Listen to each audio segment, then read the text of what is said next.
Hey guys, JLS Fishing, how y'all doing? Hope everybody's doing good. Um, we've been through spinning reels, we've been through bait cast reels, we've been through rods. Now we're going to get into the meat and the potatoes of how to catch a bass.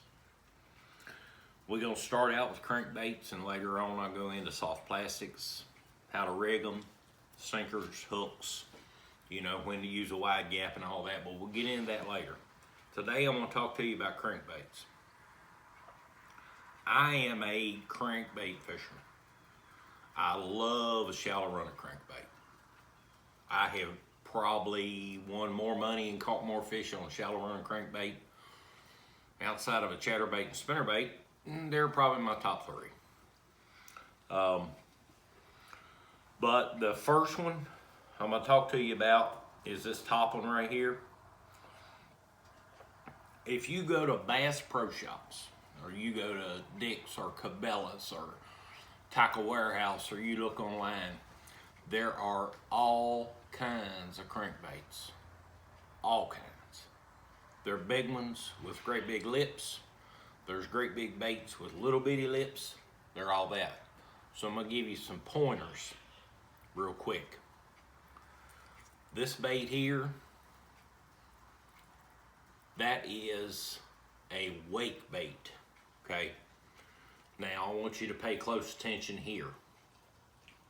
Don't worry about the color, because I'm gonna tell you guys, the color is to catch fishermen. It's not to catch fish. If you buy a deep diving crankbait that's gonna run 20 foot on long cast, and you're gonna get that thing cranking down there at 20 foot and it's red, that bait's invisible down that far, okay? Because red is the first color to disappear. And then you go on down the spectrum, the deeper you get. Now, the deep diving crankbaits, the really deep ones, you'll see a lot of chartreuse. They're your best bet, because chartreuse is more visible down at those depths. But that's all in what you want to study. I've studied it, and I know that's all in what you want to study. But I'm going to talk to you about the lips on these baits. The more vertical the lip is, the more shallow this bait's going to run. Okay, that's point number one. Number two, this is a shallow running crankbait. You see how the lip comes out more this way? Okay. That's going to run a little deeper than this one. Look at your lip designs. You got one lip that's almost pointed straight down. You got one pointed out at about a 45. Okay, this one's not going to go as deep. This one's going to go a little deeper. Okay. Then you've got this one. Oh, this is one I painted, by the way. See that? Don't look good. Look at the lip. Okay, on your deeper diving models, you got a lip. When you draw a straight line from the back hook right straight to the bill, see how it runs in a straight line? Okay, that bait's gonna do this.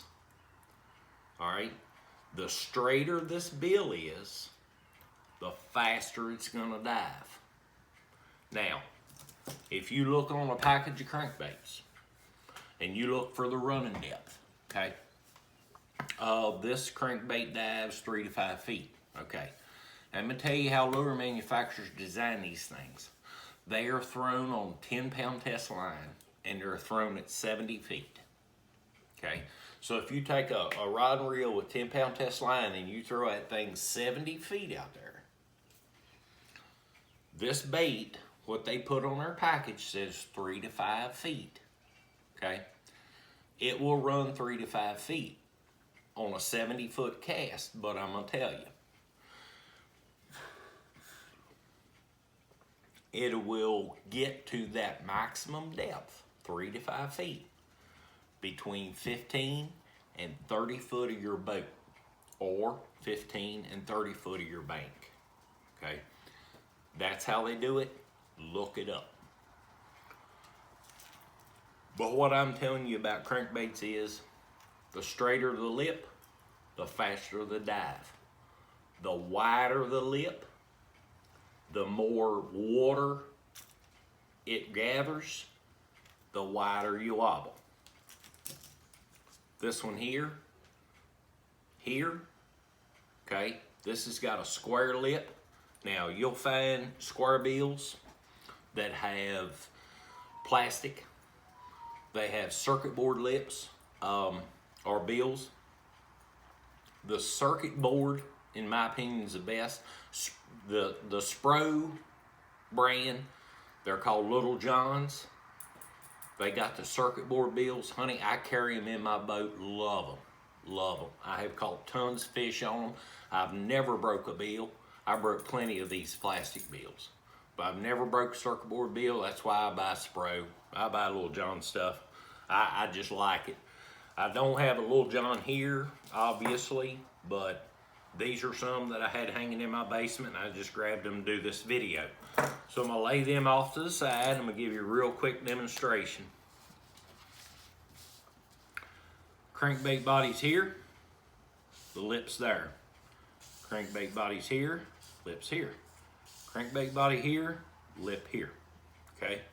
This is the deep one. This will be the shallow, and this will be what they call a wake.